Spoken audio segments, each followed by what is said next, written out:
Mutton add பண்ணிட்டு இந்த மசாலாலையே நல்லா கோட் பண்ணி விடுங்க. நல்லா வதங்கட்டும். இப்போ கொத்தமல்லி கொஞ்சம் கருவேப்பிலை ஆட் பண்ணிக்கலாம். ஆட் பண்ணி நல்லா வதக்கி விடுங்க. இப்போ எண்ணெய் திரிஞ்சு நல்லா வெளியில வந்துருச்சு. இப்போ வாட்டர் ஆட் பண்ணிக்கலாம். கொஞ்சமா வாட்டர் ஆட் பண்ணிட்டு நல்லா கொதிக்க விடலாம். இப்போ ஒரு மிக்சி ஜார்ல 1 ஸ்பூன் போல மிளகு ஆட் பண்ணிக்கலாம். 1 ஸ்பூன் போல சோம்பு ஆட் பண்ணிக்கலாம்.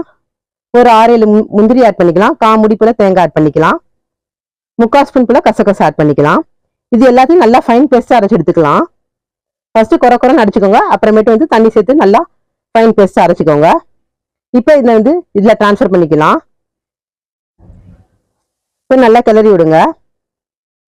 இப்போ தேவையான அளவு தண்ணி ஆட் பண்ணிக்கலாம். அவ்வளவுதான். குக்கர்ல வந்து ஒரு 4-5 விசில் விட்டு எடுத்தா சூப்பரான கிரேவி வந்து தயாராயிடுச்சு. இந்த கிரேவி வந்து சூப்பரா இருக்கும். டேஸ்ட் கண்டிப்பா ட்ரை பண்ணி பாருங்க. எல்லா டிஷ்ஷுக்குமே சூப்பரா இருக்கும்.